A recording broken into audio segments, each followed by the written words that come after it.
Hey everybody. Twice in the last week I have been asked similar questions, and so today I'm just going to go ahead and shoot a video about the topic, and the topic is going to be biofilm. I've been asked about that sort of oily film that you can see developing on the surface of your aquarium sometime. What is it? How does it get there? Is it harmful? How do I get rid of it? Etc. So when I first got started keeping fish, I noticed this sort of oily film on the surface of my water too, and I got very worried about it. I thought it was coming from me. I thought it was either the sunblock that was on my tattoo, or possibly I didn't wash my hands, or maybe the oils from my skin. I didn't know what it was.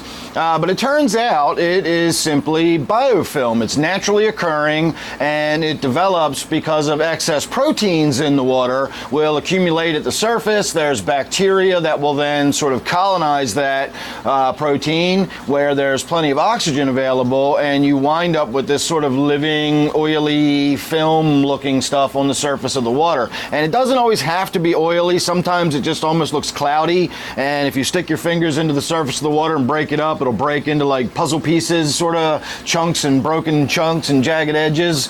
That's biofilm. That's all the same sort of stuff, and it's naturally occurring. But it is something to be not overly concerned about, but it is something to be aware of. Usually you got to have two things going on in order for this biofilm to develop. The first thing you have to have is poor circulation, or a very, very calm surface. You need a very still, undisturbed surface. But that doesn't cause it, that simply allows for it to develop. What causes it is excess proteins in the water, usually from overfeeding fish. You'll wind up with uneaten fish food on the bottom, and the proteins from this get released into the water, and you wind up with these excess proteins. I've heard of people saying excess plant detritus and stuff like that can cause it, but I don't know how much protein is involved in plants decaying. But excessive fish food will certainly give you the oily sort of biofilm on the surface of your tank, especially if you feed meaty foods. If you're feeding bloodworms or something like that, and some get lost in the weeds and they don't get eaten and they break down in the tank, you will certainly be able to develop this biofilm.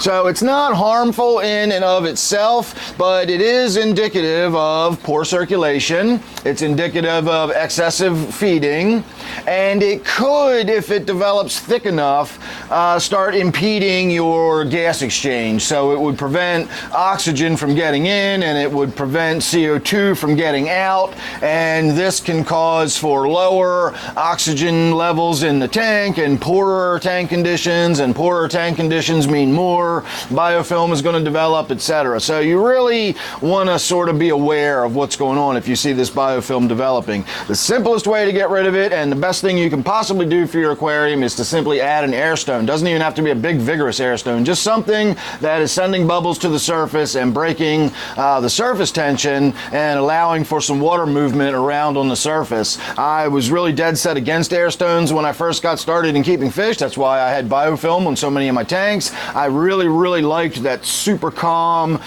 glass-like, mirror-like surface, and I attempted to achieve that in my aquariums, and I always did, but I also always got this biofilm. I was new, and I was a little over-aggressive with the way I fed, and of course I had these very calm tanks, and that's just a recipe for having this biofilm develop on your surface. So over the years, I have learned to increase circulation, get the water moving around the tank so you don't have the uneaten stuff being collected in there so much, and keep air stones in my tank. I used to hate air stones, but I've come to love them.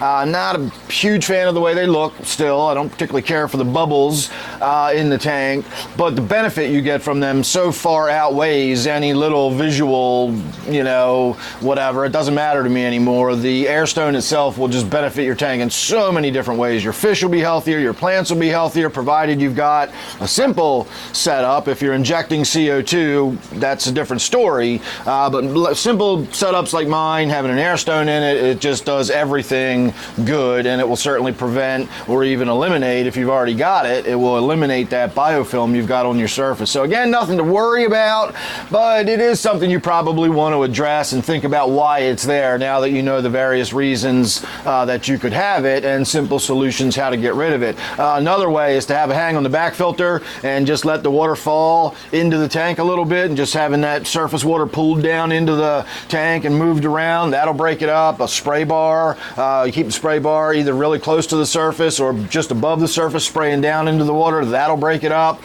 Agitation on the surface is the key, and that's going to break up and destroy that biofilm, and your problem will be solved. And of course, with that surface agitation, you'll get much better gas exchange as well. So the air stone is my #1 way to go, but there are other solutions to it. So there you go. That's my 2 cents on biofilm. I hope that's cleared some things up for some people that might have had questions about that. I'm sure a lot of you already knew that. But if you enjoyed this video, make sure you check out my live streams every Friday night and Sunday night, 8 p.m. Eastern time. I do action live streams on Friday where we do some stuff around the fish room, and then on Sunday I sit down and I do Q&A where I answer questions for a couple of hours. So if you're interested in either of those, check those out. Make sure you subscribe, ring that bell, all that good YouTube stuff. So thanks for watching this one, and I will see you real soon on the next one.